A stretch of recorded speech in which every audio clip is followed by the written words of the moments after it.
right. Hi, everyone. I'm here with Steve Gagne from Northern Defenders. He's going to be in one of our videos here. So, Steve, say hi and give the folks a quick introduction about you.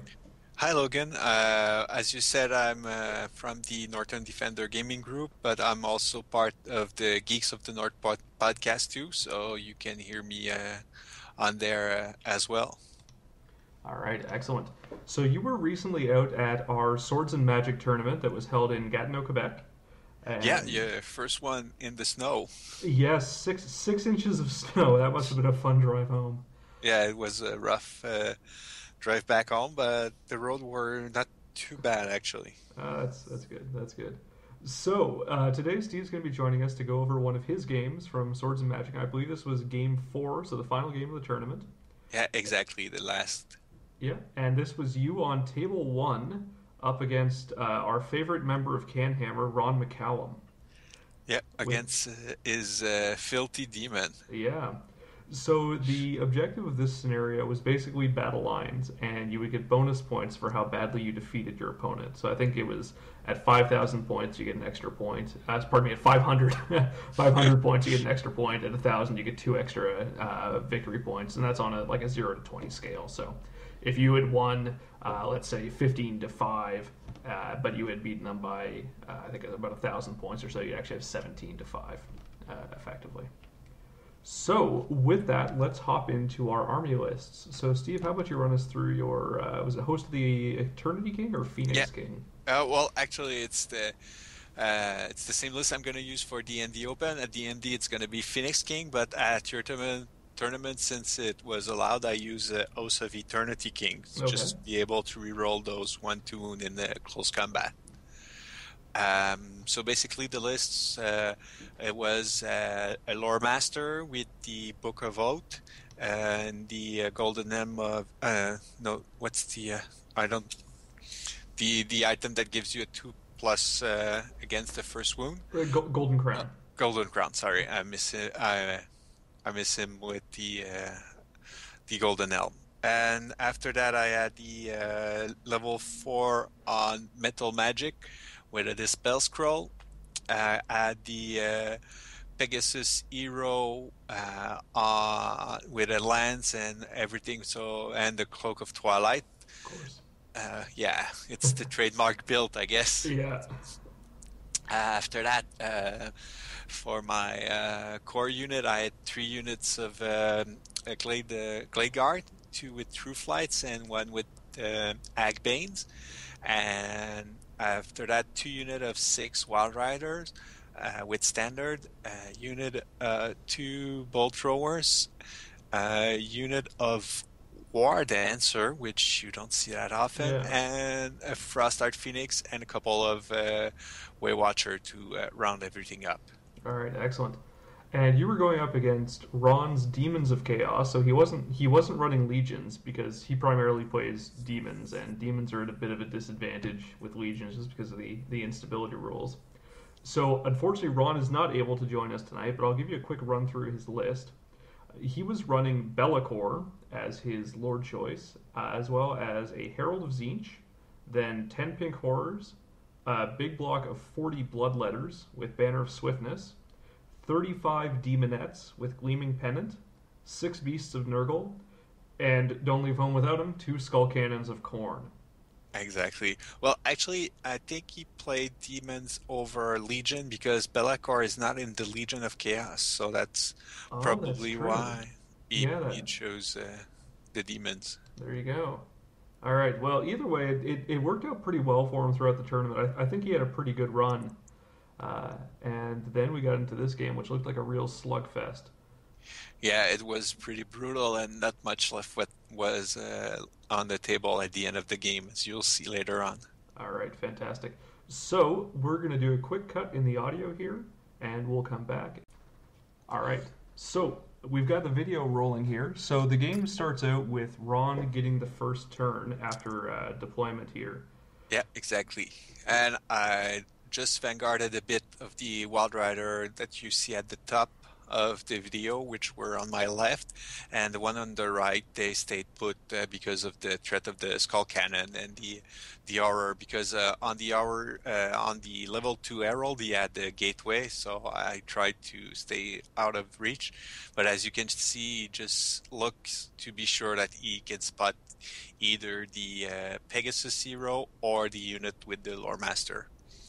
And at the first turn, he pushed forward with the Beast of Nurgle, move a bit of the Skull Cannon, but Be'lakor was more of a problem because at first he almost was tempted to put it as bait for the Wild Rider, which I would have taken gladly, but he didn't. So I didn't charge him, and he wanted to be out of reach of all the True Flight's arrow because Be'lakor has a special rule that you have a -2 when you try to hit him with ballistic skill shooting. So, but True Flight Arrow ignore all modifier, so they would have been really good against him. So on the first turn, you just move carefully, and as you can see, first turn double 1 for his magic phase. So, but he lost only 2 Bloodletter to that. Everything else was safe, and especially for the Skull Cannon and the Beast of Nurgle, they only had leadership 7, but Be'lakor is unmarked, so they can benefit from his leadership, which is 10. So it was a nice phase for him. Excellent. I think he cast Miasma on Groupier Gladeguard, was it? No, Miasma was on the Wild Rider for their movement. Okay. To try to slow him down, I think. All right. So we're going into your turn 2 here now. Yeah. So I didn't declare a charge. I tried to restrain the Wild Riders, and I just moved them out of line of sight of the big unit of. I always say the frogs, but yeah. The Beast of Nurgle. Yeah, the plague toads. Yeah, the plague toads, because I don't have anything that can crunch that unit. It's so durable. Even with the flaming banner or flank or anything, it's going to destroy every unit I feed him. Yeah. So I tried to just move a bit of the unit of the Warden Serf, so the Lore Master will be more in range. The rest stayed put carefully, and I rolled a double 1 for my magic phase as well. So 2 in a row. Yeah, it's a really awesome start on that. So don't remember the first spell. Was probably I think it was Spirit Leech at the Skull Cannon, which managed to take a wound off. Yeah. Then this is my shooting, trying to get rid of the Skull Cannon because they were the biggest threat to my Phoenix, and I wanted to keep him around for a while.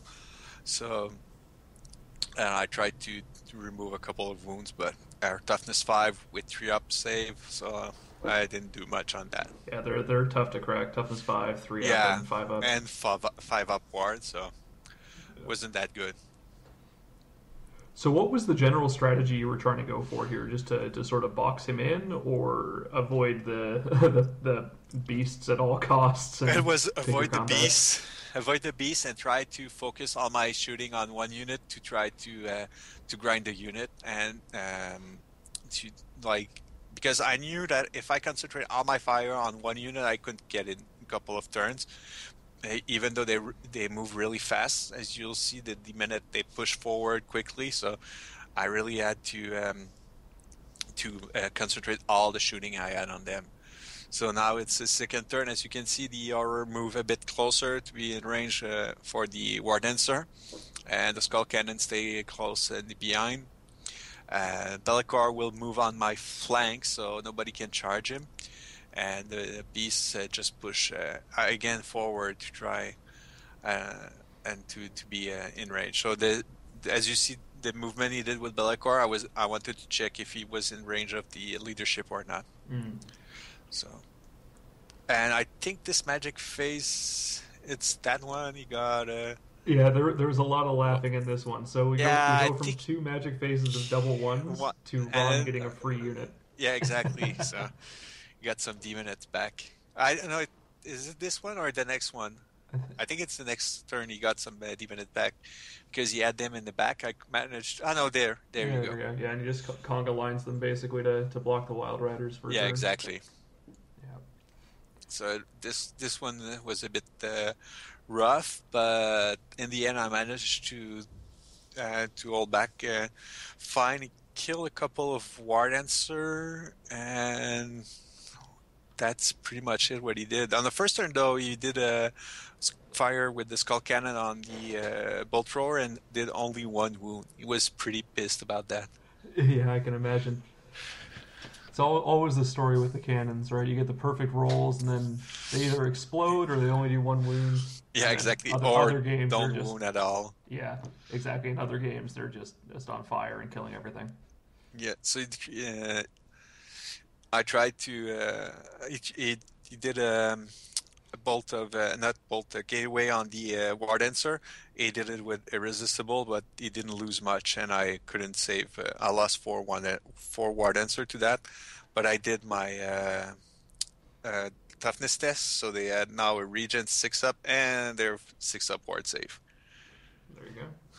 And that was with the pink horrors, so when he miscasts, he just takes a couple wounds. So. No, actually, no. The miscast he got was everybody that can cast got a strength 6 hit. So it was Be'lakor who managed his ward save, and the unit and the Herald. I think that the Herald lost a wound at that time. Ah, okay. I thought the horrors had a special rule for miscast. That must be. No, they miscast like a normal wizard. Okay. They have a special rule for miscasting, but it was the Herald of Zed who had the gateway spell, so that's the miscast he got, that everybody has a strength 6. Perfect, okay. So I decided to go and not wait on him, flank charge with the Wild Riders and front charge with the Peg Hero in the Horror, just to try to put some pressure on the side. The Frostheart tried to angle to go maybe threaten the flank of the Plague Toad, but okay, the Beast of Nurgle, but out of sight of Be'lakor, and the Wild Rider didn't charge the bait of the Demonette. It's because I wanted to try to get to the Skull Cannon. Right. The rest of the unit just shuffle a bit, try again to shoot everything. I think it's on that magic phase I managed to. I tried to a couple of wounds again on the Skull Cannon, and after that I did the 5 dice to try to do final trans on the Demonette to try to remove a bit. They were coming really fast at my line, and he tried to dispel it with, as you saw, lots of dice, but he got tons of ones, so he couldn't dispel it. In total, I think I killed only 7 or so. It wasn't too bad. It was less than a third. Now, my goal was mainly to have force stupidity on the other turn, because everybody was far, and I know that Demon only have 7 leadership 7, so was hoping to get some delay on that. But I still shot the Demonette because they were coming fast and tried to get rid of the unit. But they're hidden behind the Elf Tower, but I think only 1 or 2 ranks were left after that shooting phase. As you can see, I roll lots of dice because I have lots of shooting, but it works. Against Toughness 3, shooting is awesome. Yeah, exactly. But he kept having so much ward save, it was incredible. And I think now it's the close combat phase. He decided to issue a challenge on the Peg Hero, so I of course accepted. And with the D3 wound, it made lots of wound for me, but they were going for a steadfast because he had 2 ranks on them, even though I had the flank and the banner and everything. But I managed to kill a lot. They couldn't resist the Wild Rider. Yeah, that tends to happen. Lots of attacks. Yeah, and especially rolling ones. To wound. So the Wild Rider had to overrun, but the Peg Hero did too as well, just to try to keep out of reach of the line of sight of the Skull Cannon, which didn't work. Yeah, I see him right in the front of it. Yeah, what he decided to... actually, I don't know why he did this, but he decided to charge the the pig hero with the skull cannon. I was happy because I was afraid he would just like move on the side and shoot the Wild Rider to death. Yeah, exactly. With the Because grape he had shot. yeah, well, not even a great shot, just like soft bounce. He could have hit everybody and just kill them quite easily. Very true. And then the Bloodletter decided to charge on the poor Way Watcher. I decided to hold and try to stand and shoot, and the Demonette will charge against the bolt thrower with only one crew. And Bellicar is still doing the chicken dance at the back to be out of reach of the True Flight arrows. He really didn't want the True Flight to... Yeah, because he only has the 4-up ward save. Yeah, He doesn't have and armor. he's toughness 5, but you'll get some 6s, so he's killable. He's easier to kill than like a Demon Prince with the one from the Warriors of Chaos. No, definitely. So, Magic Phase, he tried to... He did. I think he did a bit of shade on the Frost Art, which I let go and test my luck and managed to get it pass my initiative test. But the other one he did later on. I don't know if it's this phase or the other phase. I used my scroll because I didn't want to test my luck twice. Yeah, I think that's coming up in a future here. So this is the grape shot on the Wild Riders, from the Skull Cannon. We'll take out half the unit there. Yeah, but it's okay, they're frenzy, so. Yeah. And he did Miasma on their weapon skill too. Actually, big version of Miasma on them. The Minute managed to take out the bolt thrower. Everybody passes panic test, and they're not out of the table, so I have one more turn to shoot them. Excellent, some free points. Yeah, but the Way Watcher won't be that lucky. They will kill a couple, but not much. Like I think 3 or 4. Mm-hmm. Yeah, it's a pretty mean block. It's high weapon skill, high strength on the charge. Yeah, the Bloodletter, Yeah. So he killed everybody, the Way Watcher, and he charged into the War Dancer who were on the back. And on my turn, I moved them on the back, try to hold the line for my archers to get one more turn. And my Lore Master stay just next to the tower as well. And here the Peg Hero survived the charge from the Skull Cannon. I was quite amazed. But with the Cloak of Twilight and the D3 wound, I managed to kill him. So, yeah, as you can see, I think he's sitting down because he didn't quite like the outcome of that close combat. Yeah, it's not quite what you expect with strength 6 impact hits. Yeah, exactly. But 1-up armor save is really rough to get open, so... Yeah, definitely. He managed to survive. A couple of Swift Reform. Tried to flank charge with the Pegasus Hero and the Wild Riders.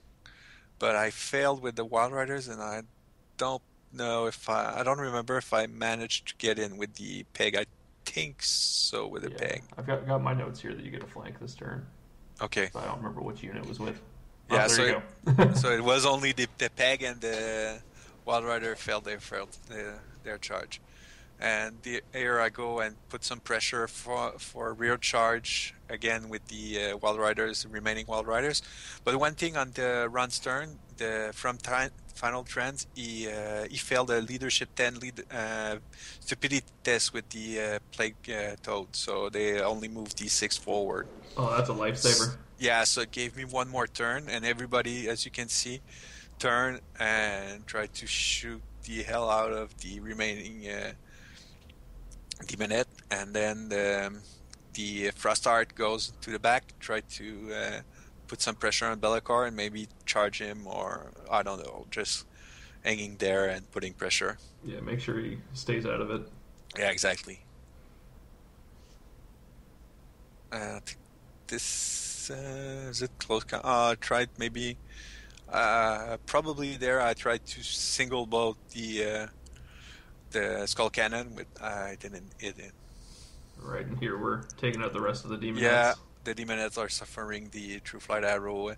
Actually, only one was left, so I had to shoot an entire 12-man unit at them just to get the last one that wasn't dead. Because I was positioned to maybe try to shoot at the skull cannon as well, but I was not able to. There's the angle shot on a 6 for the cannon. The skull cannon, but didn't do anything. And close combat, the Wild Rider, I choose the 3-up ward save dance. So they managed to hold and try. My goal here was to try to hold up for at least a round, so the Wild Riders could come in and be the savior of the day. But I killed a couple with the peg and the stomp and the strength 5, and as you can see, you remove a couple of them there. But the War Dancer didn't do much, because even though they have 2 attacks each with strength 3, and he had his armor save, wasn't enough. But out of the 3, only one died, so I was able to hold. Excellent. Yeah.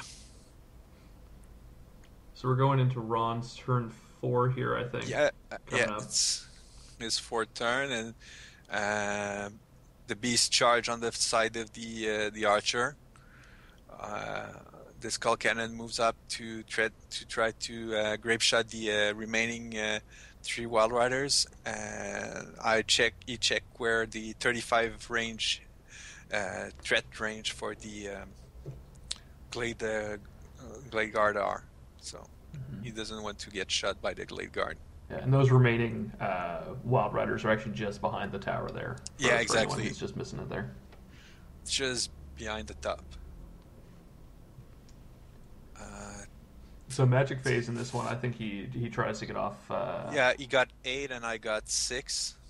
Yeah, so he was trying to pit again. What happened on this one? Actually, it was Dark Prince took out the Phoenix. Exactly. The Phoenix died to the Reign of Chaos table. Yeah. Which was sad. It does happen, though. It does happen. That can be a lifesaver, or it can just screw you. The fun of demons. Now I just shot the remaining Wild Riders, and my 2 attacks didn't do anything on the Beast of Nurgle, and the Beast will go through the unit without any problem at all. Yeah, definitely gonna win on combat. Yeah, because he's running 2 full ranks of them as well. Yeah, exactly. Yeah. So here we got the combat with the Master again, right? Yeah, War Dancer. I took the +1 attack just to try to kill some before the reinforcement arrive. Is it this round? No, that's not that round. But I managed to kill them. Did a couple of wounds, but not enough, and I survived. And he tried to combat reform, but he didn't manage to do it. Here the Wild Rider will finally get in. Yeah, just a few in contact though, because of where it was Master is. Three in combat. And here I tried to move back from the plague drone. The mage get out of the unit, so he's safe and out of line of sight of Be'lakor because he was not pointing in that direction. I shuffled a bit of the unit to try to get a skull cannon, and here I was 48 inches in from Be'lakor with the Lore Master, and I graciously do 6 dice Shem Burning Gaze. So irresistible force, couple of wounds, and he's dead. Oh no! And I lost D3 level to that, but it was worth the trouble. Yeah, exactly. So that was a huge turn for me. And the mage, I tried something, a small spell, don't know what, but it didn't go through. And this is shooting, trying to get rid of the plague toad, but not much done. Yeah, single wound, I think. Yeah, something like that. Not much, really. and nothing on the skull cannon too. And now close combat gets better for me.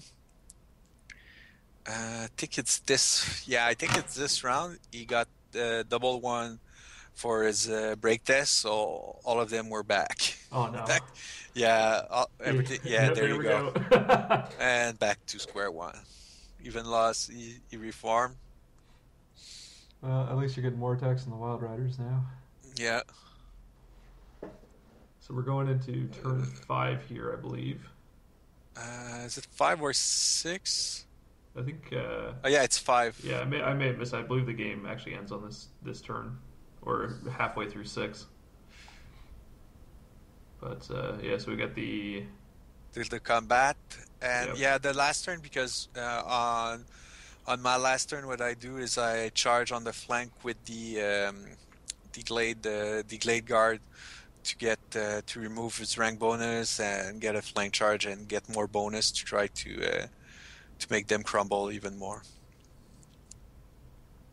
So it looks like you come out pretty far ahead on combat here. Lose what, 2 Wild Riders looks like? Yeah, 2 or 3. lost two Wall Riders, but they did their job. So this, I think this, yeah, charge in, hide from everything, try to get in the forest to get the +1 to cast, and just move in there. Yeah, prevent the flank charge. Yeah, exactly. What I do is a 6 dice big version of Searing Doom on the skull cannon, kill it. I think this is the part where Ron was being quite gracious, because I think you had said you were 6 dicing Final Transmutation on it. And got the miscast. Like, oh shit, I meant something else. I rolled 2 dice because in my mind it was clear, and he saw it was clear too, but I just said the wrong spell. Yeah, exactly. Yeah, It was a miscast, but right there. It didn't do much.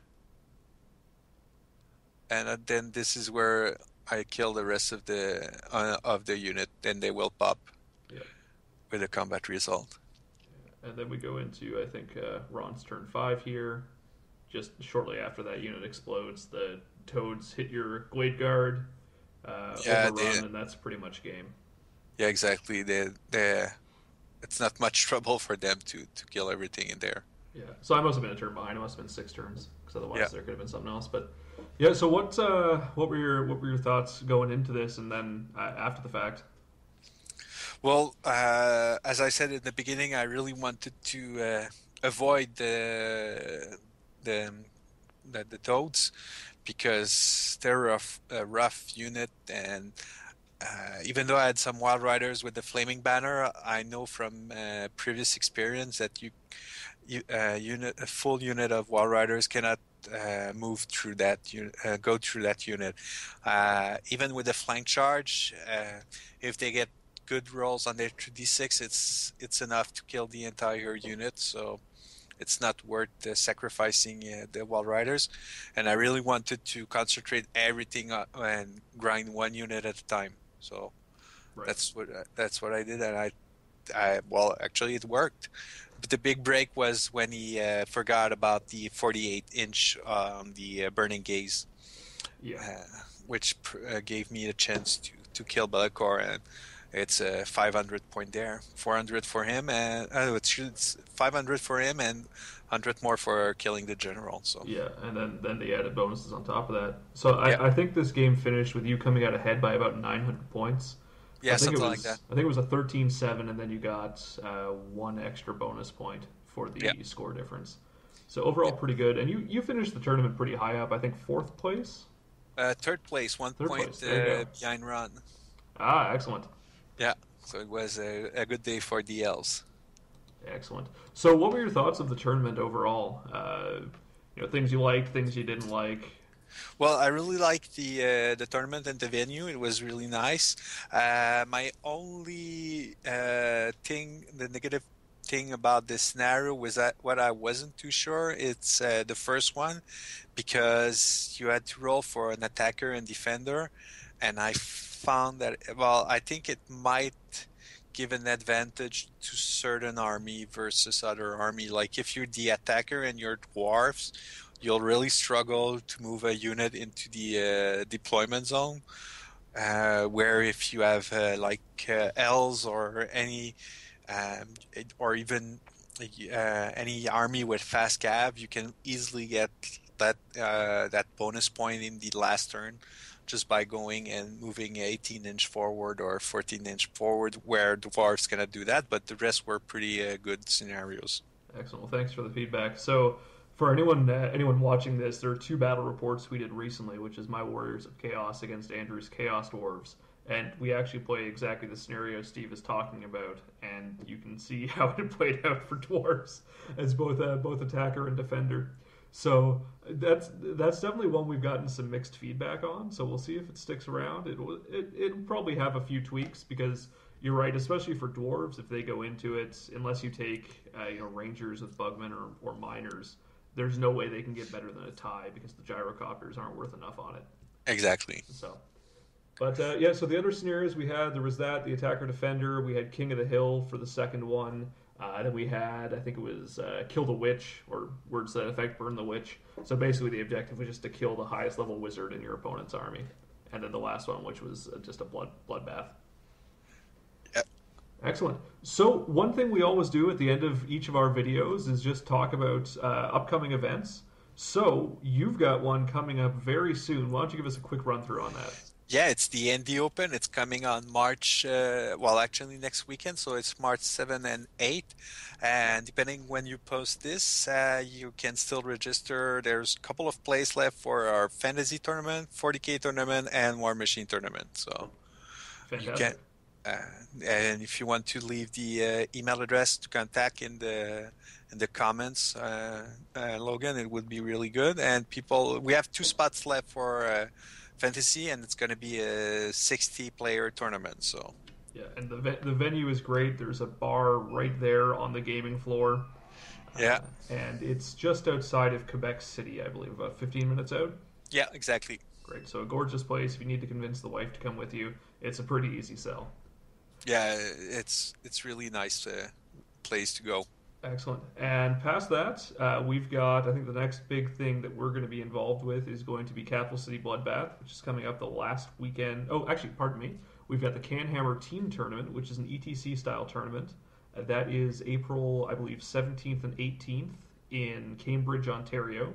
So that's going to be a 40-man event that One Plus Armor is going to be attending, along with Canhammer, of course, as well as the Canadian ETC team and a lot of their backups. So that'll be good. We'll have a lot of videos coming back from that, as well as a few more ETC-style battle reports coming up.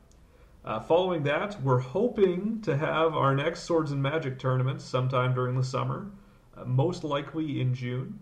And then coming up at the end of July is the VTGT, which is I believe a 40-man GT being run by the Green Mountain Boys down in Vermont. That's going to be in Bolton, Vermont. We'll put some info in the comments on here. It's going to be a 5-game, 2-day event, and there are rumors that it's going to either have kegs supplied from some of the microbreweries nearby, or at least be some form of open bar. So with that in mind, make your way down there. It's a very nice location, and you can't go wrong with free beer. Following that, at the end of August, we do have the Canhammer event, Capital City Bloodbath, which is going to be, I believe, a 60-man GT here in Ottawa. And I think they're also running Warhammer 40,000 this year. Not positive off the top of my head, but as info comes available on that, we'll be sure to pass it along. So with all that out of the way, Steve, thank you very much again for joining me here. Thanks for having me, Logan. Yeah, absolutely. So be sure to check out the Geeks of the North podcast. We'll include a link down in the show notes. And, of course, for other Canadian content, check out the Canhammer podcast as well. And, again, that's going to be down below.